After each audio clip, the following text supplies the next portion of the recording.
It is 3:00 a.m. on July 24th, 1916. Right in the dead of night. Exactly.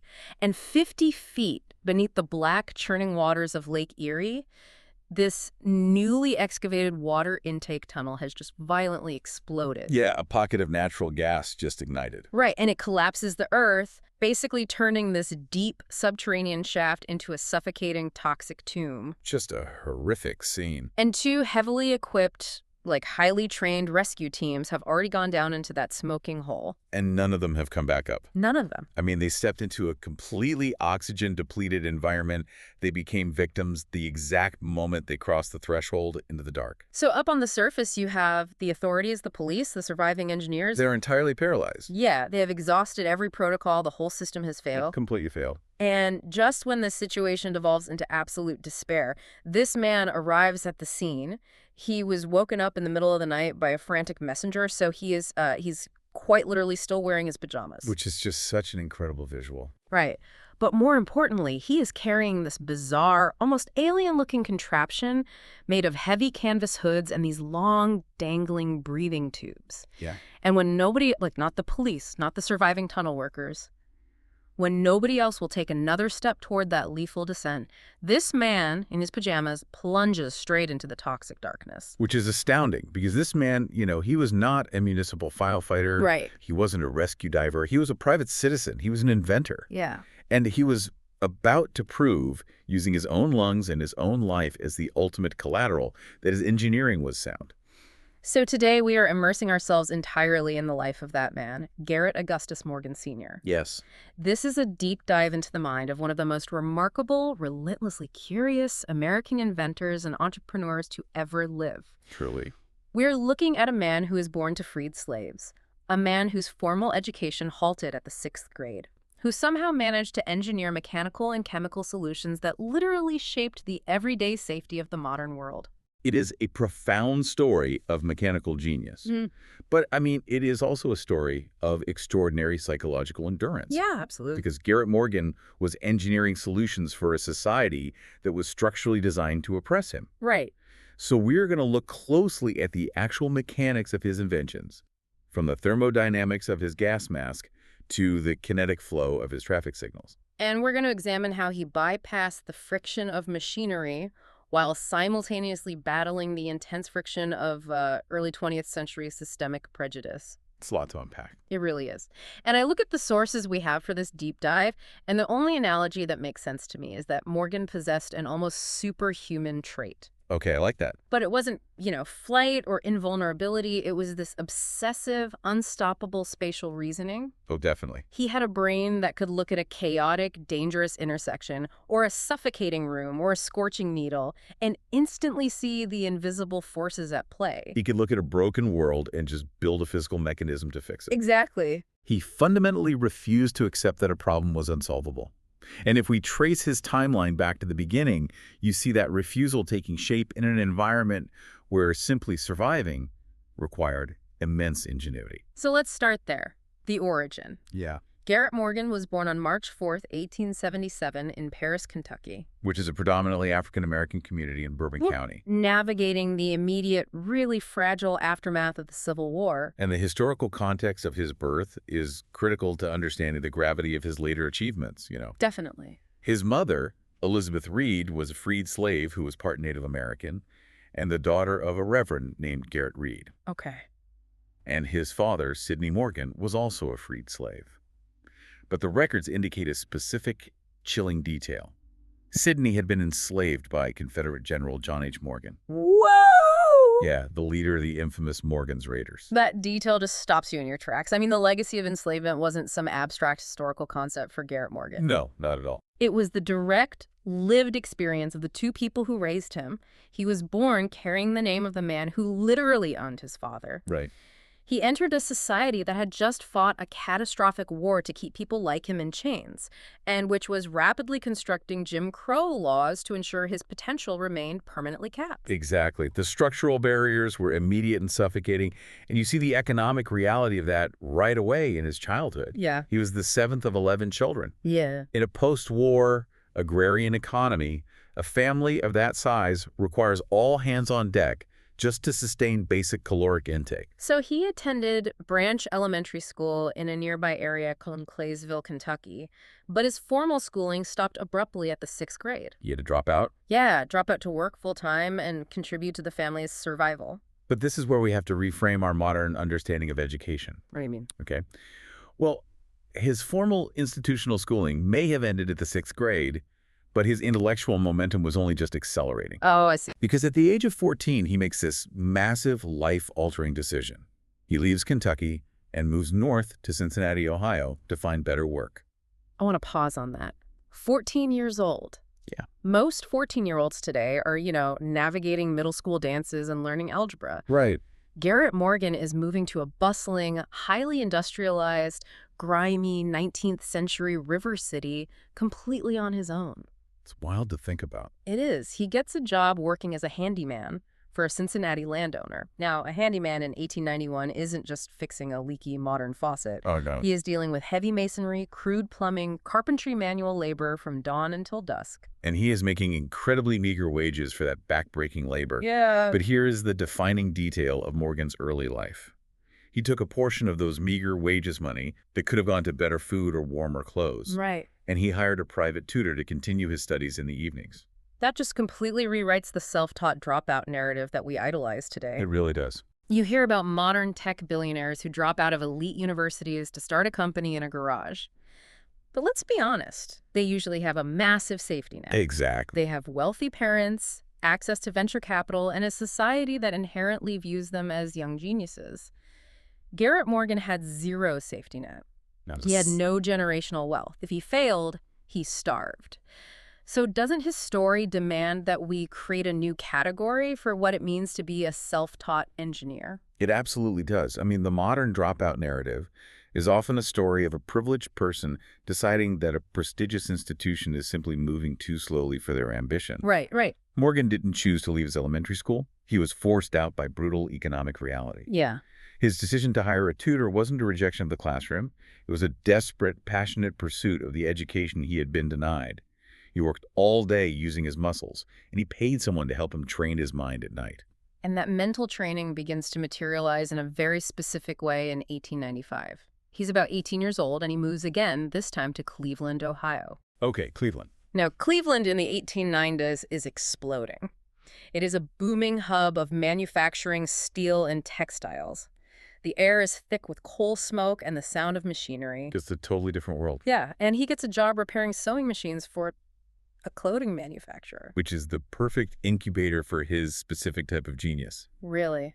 Sewing machines? Oh, absolutely. If you look at an industrial sewing machine from the late 19th century, you are looking at a masterclass in kinetic transfer. Break that down for me. Okay, so you have a central power source driving a series of leather belts, which turn heavy iron wheels, which drive cams and gears that have to translate rotational energy into precise, rapid, vertical motion for the needle. Wow. And while it's doing that, it's simultaneously driving the lateral motion of the feed dogs, pulling the fabric. That sounds incredibly complicated. It is an orchestra of timing.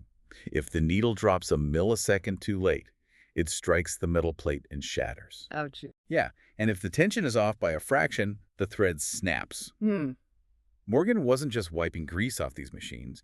He was taking them apart, studying the geometry of the gears, and understanding the invisible forces of tension and friction. So he built a reputation across Cleveland as the guy who could fix any machine. Right. But he didn't just repair them to their original state. He started inventing mechanisms to make them perform tasks they were never designed to do. Always tinkering. Yeah. He invents a belt fastener to keep the drive belts from slipping. And then he invents a zigzag attachment. Okay. Now, I have to admit some confusion here.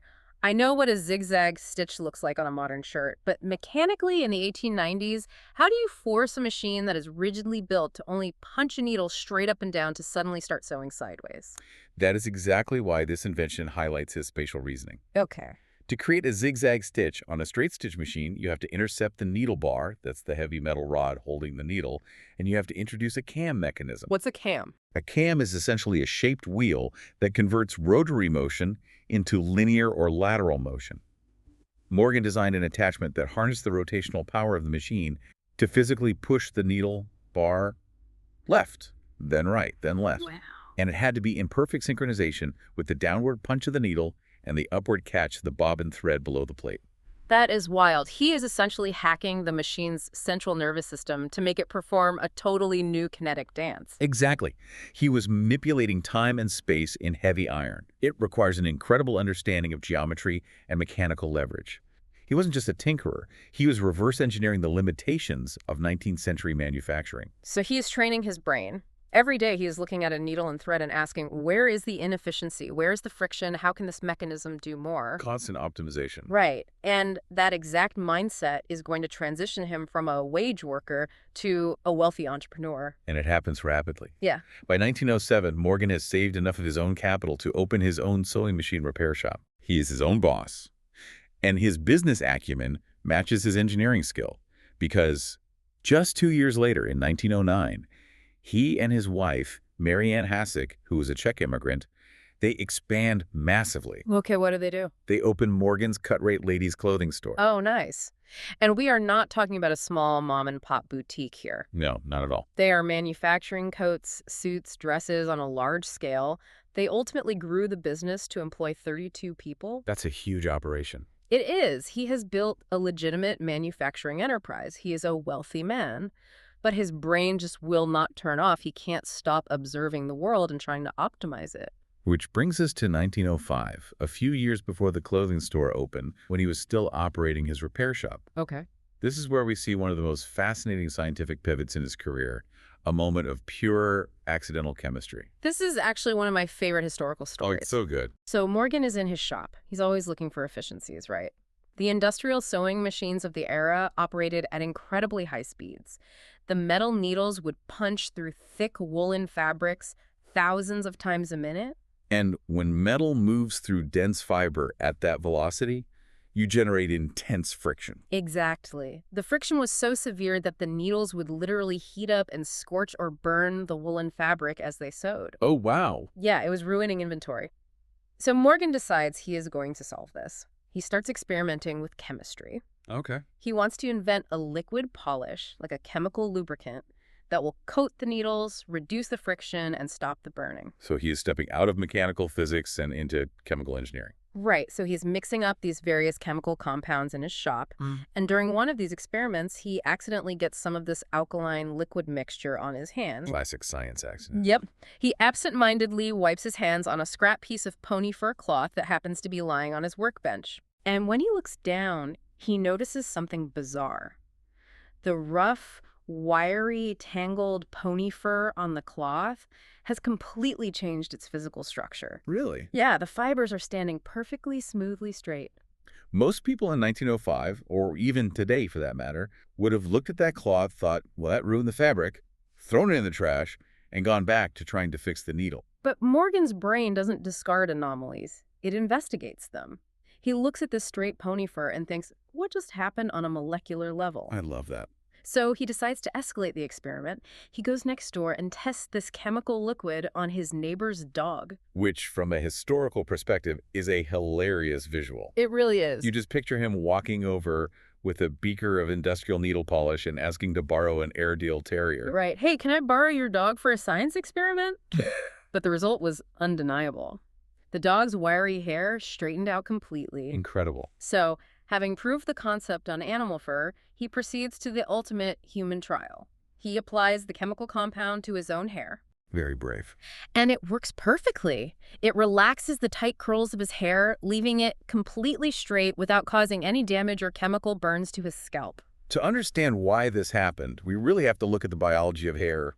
Oh, definitely. Break that down. Hair structure is largely dictated by keratin proteins, which are bound together by disulfide bonds. Disulfide bonds, okay. Yeah. The more disulfide bonds that link up across the protein chains, the curlier the hair is. Morgan had accidentally formulated an alkaline solution that was strong enough to break down or alter those disulfide bonds. Oh, wow. So it was fundamentally relaxing the hair shaft's physical structure, but mild enough not to disintegrate the protein entirely. So let me get this straight. He was trying to invent a heat-resistant lubricant for industrial steel, and he accidentally invented the modern chemical hair relaxer. Exactly. And his adaptability here is staggering.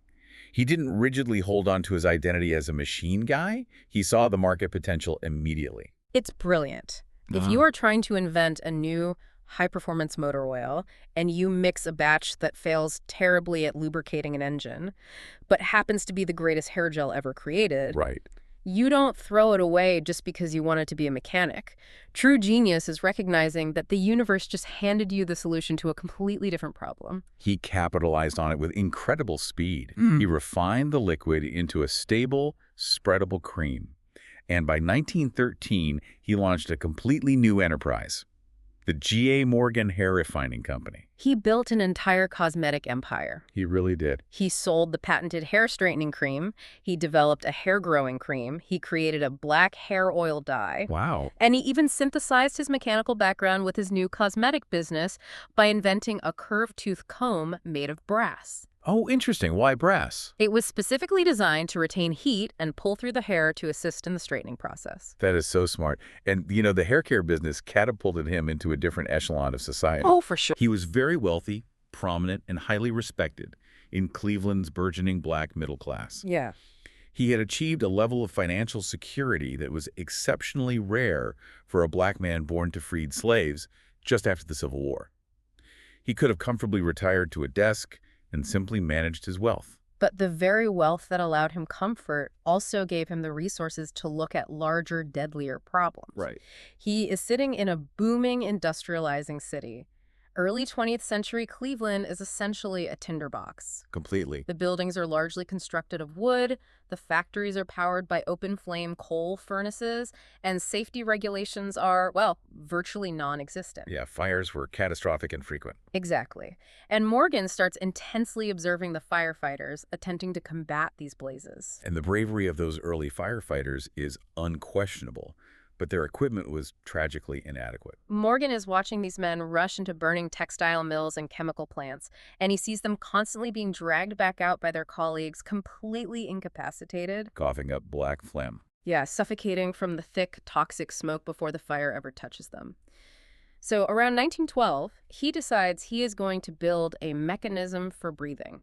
He applies for a patent in 1912 and receives it in 1914 for a breathing device or safety hood. Okay. And the engineering behind this device is a masterpiece of applying natural physics to overcome a chaotic environment.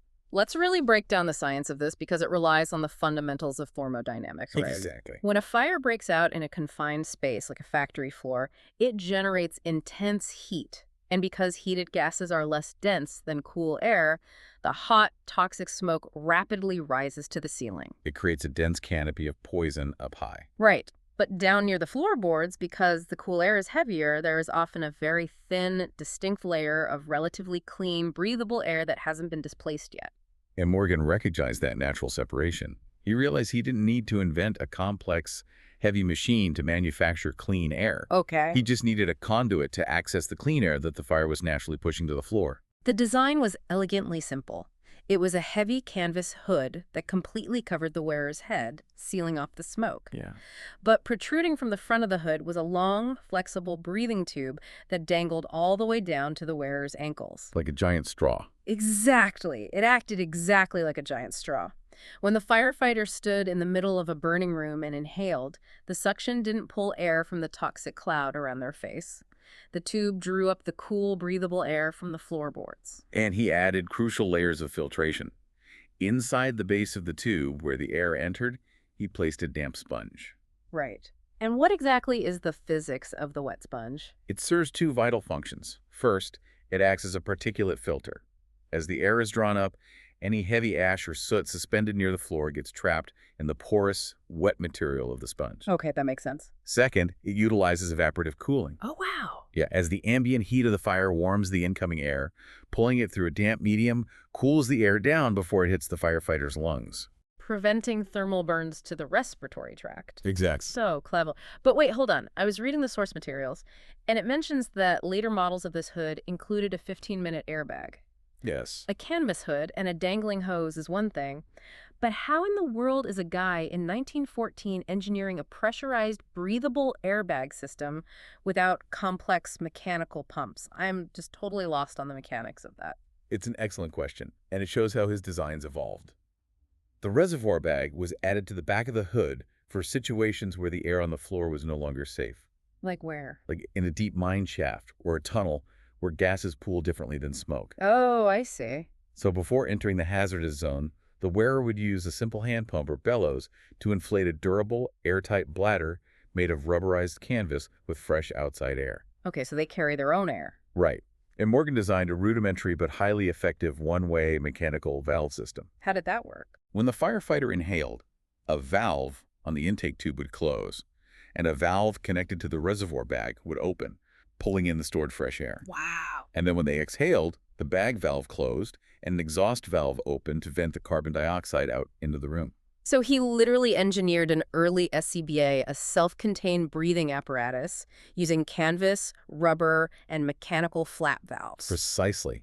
And the genius of Morgan's hood was its operational simplicity. Yeah. If you look at the competing safety devices from European inventors at the time, they were massive, heavy helmets bolted to metal oxygen tanks. Just clunky. Incredibly expensive, mechanically unreliable under extreme heat, and notoriously difficult to put on quickly during a panicked emergency. Right. Morgan's hood was lightweight, could be thrown over the head in seconds, No. and had almost zero moving parts that could break. So he knew he had a life-saving device. In 1914, he launched the National Safety Device Company. He even took it to the Second International Exposition of Safety and Sanitation in New York City. Oh, really? Yeah, and he won first prize.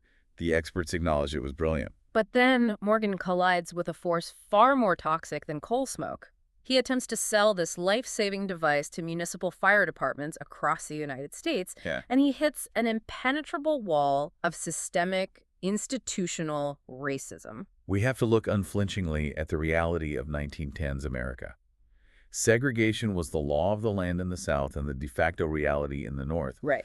Fire departments, purchasing boards, and city councils were entirely controlled by white men. Right. And the overwhelming majority of these men flatly refused to do business with or acknowledge the intellectual superiority of a black inventor. Even if his invention could save their own lives. The prejudice was so blindingly intense that it threatened to keep this vital equipment out of the hands of the emergency responders who desperately needed it. It's just infuriating. It is. So Morgan faced a profound dilemma. He could either let his invention die, or he could execute a marketing pivot to bypass the racism. Right. He chose the bypass, but it required a deeply painful compromise. Yeah. To get his device into the firehouses, Morgan often hired a white actor to pose as the inventor of the smoke hood during sales meetings. Unbelievable. The actor would sit at the desk, do the talking, and take the credit for Morgan's genius. But Morgan couldn't just stay home. Operating the hood in a live demonstration required technical expertise. He had to be there to ensure the men testing it didn't get themselves killed. Exactly. So, to be present without revealing his identity as the black inventor, Morgan adopted an elaborate disguise. He created a complete alter ego. He dressed in specialized clothing and introduced himself to the fire chiefs as Big Chief Mason, claiming to be a full-blooded Native American from the Walpole Island Indian Reserve in Canada. And the demonstrations he put on while in this disguise are almost unbelievable. They're terrifying. He had to prove the hood worked in the most extreme conditions imaginable. He would travel to cities like Ravenna, Youngstown, and Canton, Ohio. Okay.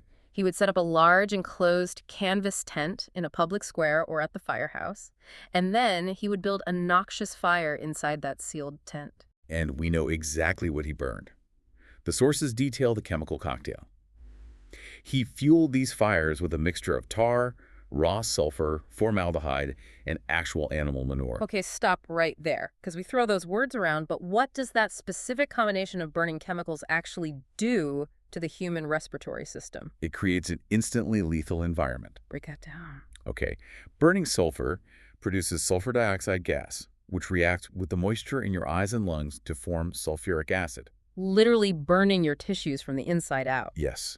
Formaldehyde gas is a severe respiratory irritant that causes immediate spasms in the bronchial tubes, preventing inhalation. Oh my God. The tar creates heavy, sticky particulate matter that coats the alveoli in the lungs. And burning manure adds high concentrations of methane and hydrogen sulfide. What does that do? It acts on the nervous system, much like cyanide, blocking cellular respiration. And Garrett Morgan, disguised as Chief Mason, would strap his canvas hood over his head, walk into that pitch-black, chemically lethal tent, and sit down in the poison for 20 solid minutes. Incredible. And then he would walk out, remove the hood, and be breathing perfectly fine. And the demonstration was undeniable. The Cleveland Fire Department chief, Chief Stickle, watched Morgan emerge from the tent and immediately recommended that the city purchase several of the hoods. Right. He explicitly noted how much cheaper and simpler they were than the bulky oxygen masks they had previously tried.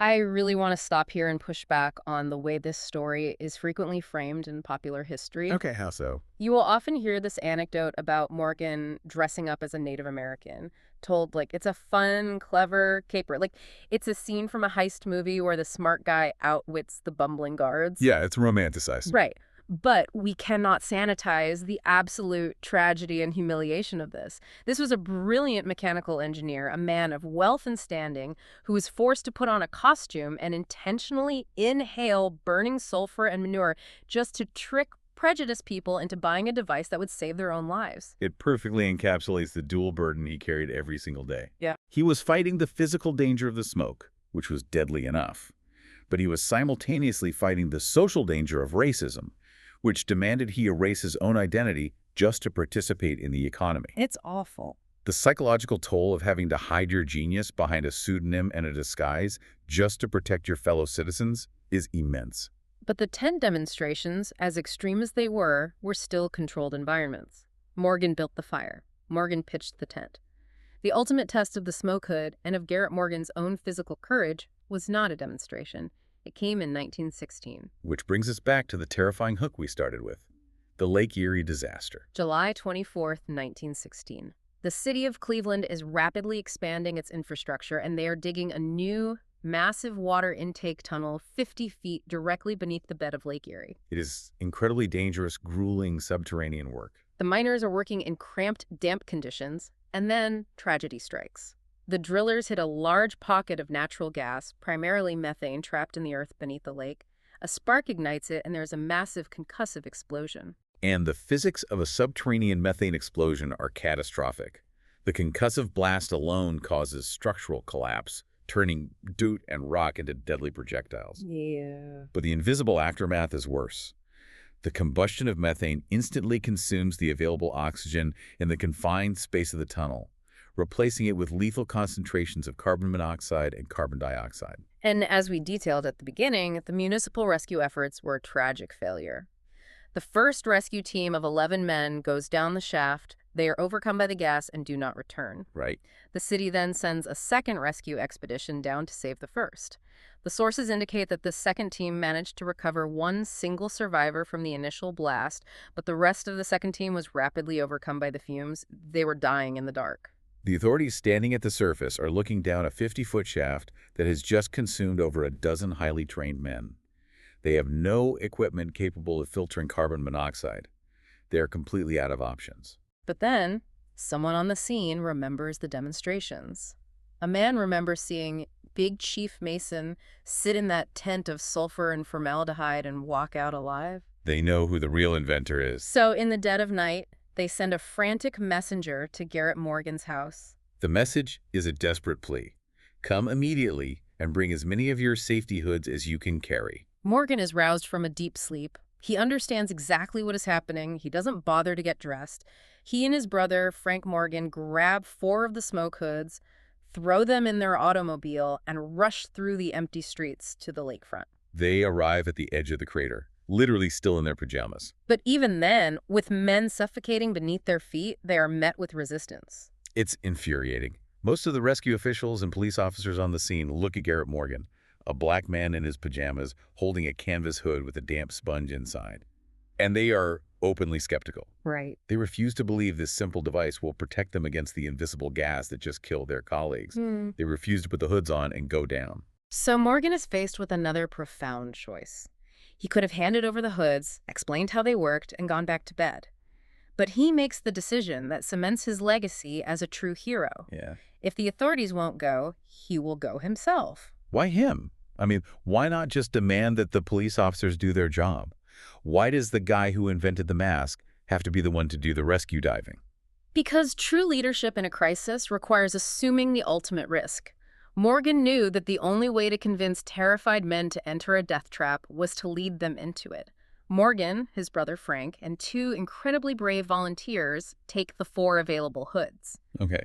They strap them over their heads, they check the valves, and they descend into the 50-foot vertical shaft. I want the listener to really try and visualize the sensory experience of what Morgan is doing right now. Yeah, paint that picture. He's climbing down into total darkness. The air around him smells like scorched earth and gas. He can hear the groaning of the unsettled dirt, knowing the tunnel could collapse further at any second. Oh. And he knows the professional rescuers have just died exactly where he is stepping. He is trusting his lungs, his brain, his entire existence to a piece of canvas he stitched together and a moist sponge he placed inside a tube. It is the absolute pinnacle of an engineer's belief in their own design. It really is. Anyone can file a patent and say, in theory, according to the physics, this will work. It is an entirely different universe of courage to bet your own life on those physics in the dark. And the physics held true. Morgan breathes, the sponge filters, the tube draws the heavier, cleaner air. Morgan navigates through the debris, finds a victim who is unconscious but still alive, hoists the man onto his back, and carries him 50 feet back up to the surface. Wow. He emerges from the hole, carrying a survivor. His brother Frank follows right behind him with another victim. The skepticism on the surface instantly evaporates. Seeing that the hoods actually work, seeing Morgan pull men from the grave, others finally gather their courage, put on the extra hoods Morgan brought, and join the effort. And Morgan doesn't just do it once. The historical sources confirm that Garrett Morgan personally made 4 separate trips down into that hellish tunnel. 4 descents into the gas. Yeah. He and his team succeeded in rescuing several men who survived, and they took on the grim task of recovering the bodies of the rescuers who had succumbed to the fumes. But that level of physical exertion and heroism extracts a severe toll.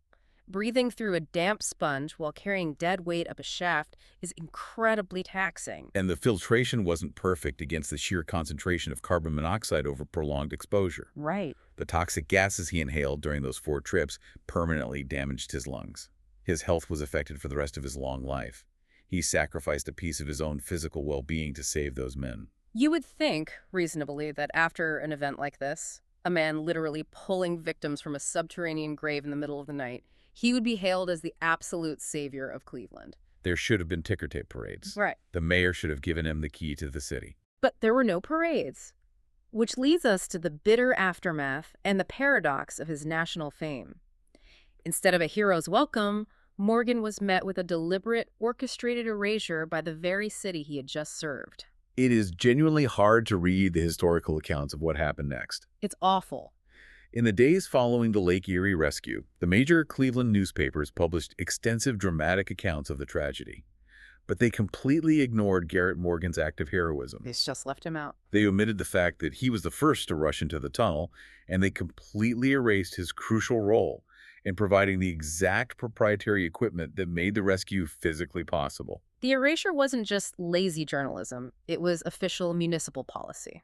Cleveland's mayor at the time, Harry L. Davis, and the city officials submitted a formal request to the Carnegie Hero Fund Commission to issue medals of bravery to the men involved in the rescue. Okay. They purposefully and maliciously excluded Garrett Morgan's name from that list. And Morgan knew exactly what was happening. He wasn't naive. He stated clearly that he believed the omission was purely racially motivated. Right. And his suspicions weren't just paranoia. They were explicitly confirmed by white officials who were appalled by the city's behavior. We have a remarkable piece of evidence from the sources. A letter written to Morgan by Victor M. Sincere, an executive at the Bailey Company who served on the Citizens Award Committee. What did the letter say? Sincere writes to Morgan, openly acknowledging the struggle. He writes, "Your deed should serve to help break down the shafts of prejudice with which you struggle, and is sure to be the beacon of light for those that follow you in the battles of life." It's a very poignant admission. Sincere's acknowledging that Morgan wasn't just fighting the toxic methane gas in the tunnel, he was fighting an equally toxic atmosphere of prejudice above ground. Yeah. And eventually, a group of prominent citizens in Cleveland, outraged by the city's official slight, did pool their own money to try and make it right. They presented Morgan with a diamond-studded gold medal to honor his bravery. Which is a beautiful, necessary gesture from the citizens. But let's look at the brutal irony of what happened next on a national scale. Oh, man. Because the Lake Erie disaster was a massive story. It was picked up by the wire services and made national news across the country. And as part of that wider national coverage, newspapers printed photographs of the hero inventor, Garrett Morgan. The disguise was gone. Big Chief Mason was dead. Exactly. The entire country saw the face of the genius behind the National Safety Device Company, and they saw clearly that he was a black man. And what was the reaction? When municipal officials and fire chiefs in a number of southern cities saw his photograph in the paper, they immediately contacted his company and canceled their existing orders for his life-saving masks. It is a stunning, sickening indictment of the era. It really is. These officials looked at a piece of canvas that had just proven it could save their firefighters from suffocating to death. And they actively chose the risk of a horrific death over doing business with a black inventor. Yeah. They prioritized their white supremacy over their own survival. I want to read an entry from Morgan's own diary from this period. I think it perfectly grounds the emotional weight of this entire traumatic chapter. Please do. After the canceled orders and the erased medals, he wrote, "I had but a little schooling, but I am a graduate from the school of hard knocks and cruel treatment. I have personally saved 9 lives." Cruel treatment. He harbored no illusions about what society was doing to him. He felt the sting of it deeply. But how could he not? But the defining characteristic of Garrett Morgan is his resilience. Because despite the canceled orders, despite the racist erasure, despite the cruel treatment, he simply could not stop observing the world and trying to build mechanisms to fix it. His brain refused to shut down. He just kept inventing. Let's fast forward a few years to 1922. Okay, 1922. Morgan is 45 years old. He is highly successful financially. His hair care business is thriving. He is still selling his safety hoods wherever he can. And because of his wealth, he's actually one of the first black citizens in Cleveland to own and drive his own personal automobile. And we really have to set the scene for what driving an automobile in 1922 actually looked like. It was an incredibly kinetic, chaotic experience. If you are listening to this on your commute right now, you have to wipe away your entire modern understanding of a road. Okay, In the early 1920s, there were no painted lanes, there were no designated crosswalks, there were no stop signs at every corner, and there were certainly no automated electric traffic lights. None of that. The streets of Cleveland were a terrifying, unregulated mix of slow-moving pedestrians, bicycles, heavy horse-drawn wagons, and these brand-new heavy metal automobiles that could suddenly accelerate to unheard-of speeds. And they're all just mixing together in the same physical space with zero rules of right-of-way. It was a recipe for constant, deadly physical collision. And Morgan, driving his own car, witnessed the inevitable result firsthand. He was stopped at an intersection and watched a horrific, violent collision between a speeding automobile and a heavy horse-drawn carriage. And just like he did when he saw the sewing machine needle scorching the fabric, and just like he did when he saw the firefighters choking on the smoke, his brain clicks into its mechanical gear. Yeah. He looks at this bloody intersection and asks, how do you mechanically regulate human behavior? How do I build a mechanism to bypass this collision? And in 1923, he patents a manually operated traffic signal. Now, to be historically accurate, there were other rudimentary traffic signals being experimented with around the world at this time. Right. But Morgan's specific design was uniquely brilliant in its mechanics and its psychological understanding of drivers. How did it work? His device was a tall, T-shaped pole that was planted squarely in the middle of an intersection. At the top of the pole were mechanical arms holding signs that said stop and go. Okay. A human traffic attendant would stand at the base and physically turn a crank to rotate the arms, directing the flow of traffic north, south, or east, west. But wait, how does a single manual crank at the bottom of a pole independently move opposing heavy mechanical arms at the top? It was an intricate system of internal gears, chains, and mechanical linkages. By turning the crank, the attendant engaged a central gear that translated the rotational force up the pole, pushing a sequence of levers that raised or lowered the heavy metal arms. Wow. It required precise mechanical advantage so the attendant wouldn't be exhausted turning it. But the absolute genius of Morgan's specific patent wasn't just the mechanics of moving stop and go. The stroke of genius was that he invented a third position. The caution position. Yes. By turning the crank to a specific notch, The internal gears would raise all the mechanical arms halfway up at the exact same time. which created a mandatory universal pause. Yeah. It dropped a stop sign in front of all lanes of traffic in every single direction simultaneously before the right-of-way legally changed. Which is the direct mechanical ancestor of the yellow light we use today. Exactly. It seems incredibly obvious to us sitting here now, but at the time, it was a massive leap in safety engineering. Before Morgan's caution position, traffic signals just abruptly shifted from go to stop, which meant drivers who were already in the intersection suddenly had right-of-way taken from them, leading to panic braking, rear-end collisions, or people flooring the gas to beat the shift, resulting in exactly the T-bone crashes Morgan had witnessed. Morgan recognized that heavy machinery moving at speed requires stopping distance. You cannot instantly alter kinetic energy. He brought a mechanical order to social chaos by enforcing a transition period. The best metaphor I can think of is that he turned the traffic light into the mechanical conductor of an orchestra. Oh, okay. If one section of the orchestra is playing loudly and the conductor wants the other section to start, they don't just point abruptly, they introduce a musical rest, a moment of silence. Morgan introduced a visual rest into the chaotic symphony of the street, preventing a horrific physical collision. And the industrial value of that enforced rest was recognized immediately by the largest corporations in the world. He eventually sold the rights to his traffic signal patent to the General Electric Corporation for $40,000. Which in 1923 was a staggering, life-changing sum of money. Oh, definitely. And by selling it to GE, he ensured that his invention had the massive manufacturing and distribution resources needed to spread rapidly across the country. He standardized the flow of traffic, changing the everyday rhythm of modern human civilization forever. Amazing. Literally every single time you approach an intersection, see the light turn yellow, ease on your brakes, and avoid being T-boned by a crossing truck, you owe a direct debt of gratitude to Garrett Morgan's spatial reasoning. It is the perfect capstone to his engineering legacy, utilizing mechanical design to ensure the physical safety of the public. Yeah. But if we end the story there, we miss half the man. Because it is crucial to understand that Morgan was equally dedicated to engineering social progress and safety for his own community. Yeah. He was never just a solitary inventor locked away in a laboratory playing with gears. Not at all. He took the immense wealth and influence he generated from his hair care line, his safety hoods, and his traffic signals, and he poured it directly back into the advancement of African Americans. He recognized that the structural racism he fought against every day required organized, systemic pushback. His civic and philanthropic resume is just as dense and impressive as his list of patents. As early as 1908, before he was even fully wealthy, he helped co-found the Cleveland Association of Colored Men, which was an organization dedicated to economic and social uplift that later successfully merged with the NAACP. Right. He served as the treasurer for the association and remained a dedicated, lifelong member of the NAACP. He also never forgot his own desperate teenage struggle to hire a private tutor in Cincinnati.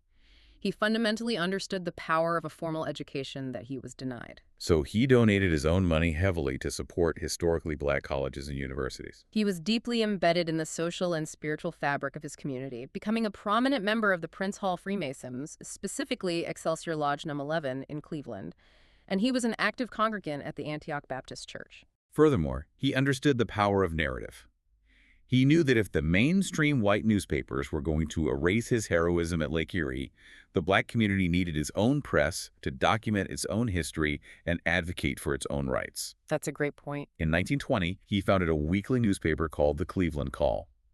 Later, in 1938, he used his influence to help merge it with another publication to create the Cleveland Call and Post, which became one of the most vital and widely read voices for the black community in all of Ohio. He was a true entrepreneurial activist. We see this exact same mindset when he looked at the social segregation of the era.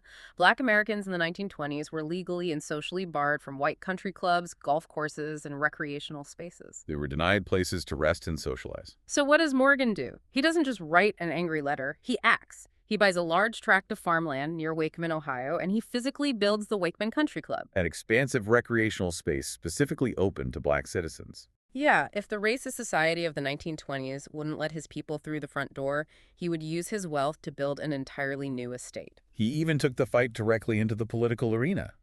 In 1931, feeling deeply that the Cleveland City Council was systematically ignoring the infrastructure and social needs of its African-American citizens, he ran for a seat on the council as an independent candidate. He wasn't elected, but the campaign itself demonstrates his relentless willingness to fight the broken system from every possible angle, economically, socially, and politically. And he kept fighting that fight and kept tinkering with machines, even as his own body slowly began to fail him. In his later years, he developed severe glaucoma. Oh, man. Yeah, by 1943, this man who had observed the world so keenly was functionally blind. And his overall physical health was in decline, likely still suffering the long-term respiratory degradation from the toxic methane and carbon monoxide he inhaled during the Lake Erie rescue decades earlier. But the mind of the inventor never, ever stopped working. Even while blind, even in declining health, he continued to conceptualize solutions to hazards. One of his very last inventions toward the end of his life was a self-extinguishing cigarette. How did that work?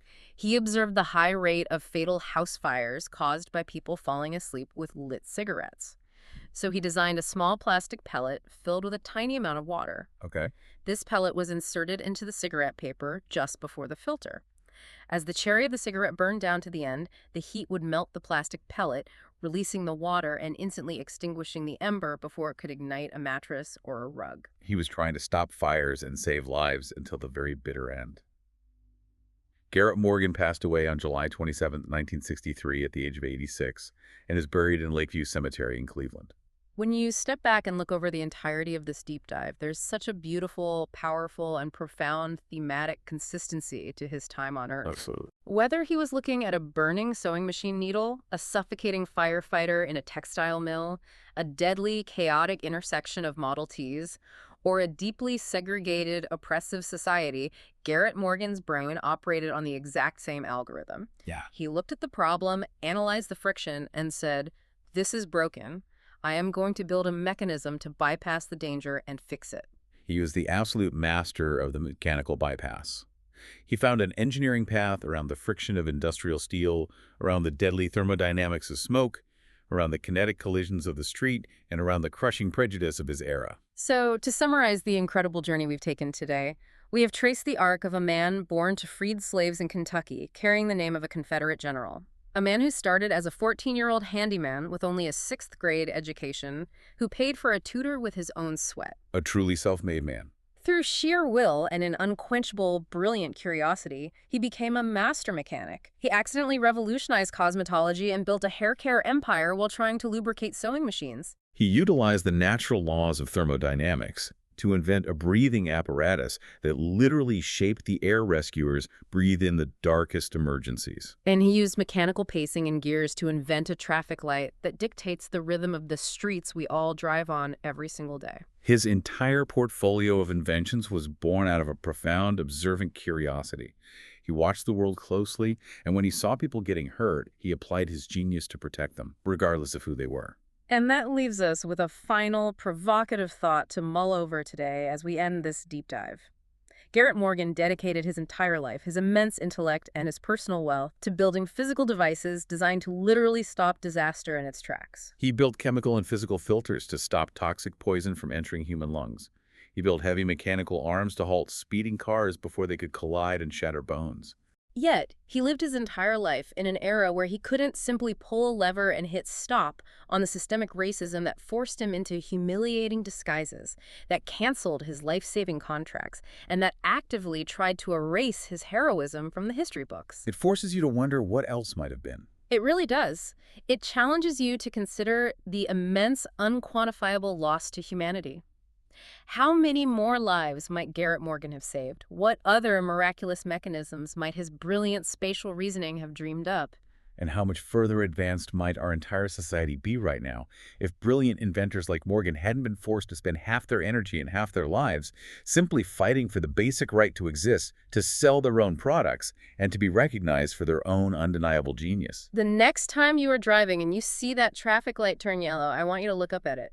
Think about the man in the pajamas who ran into the toxic darkness when the system failed. Think about the man who fought through the suffocating smoke of prejudice. And think about the man who taught the whole world how to pause.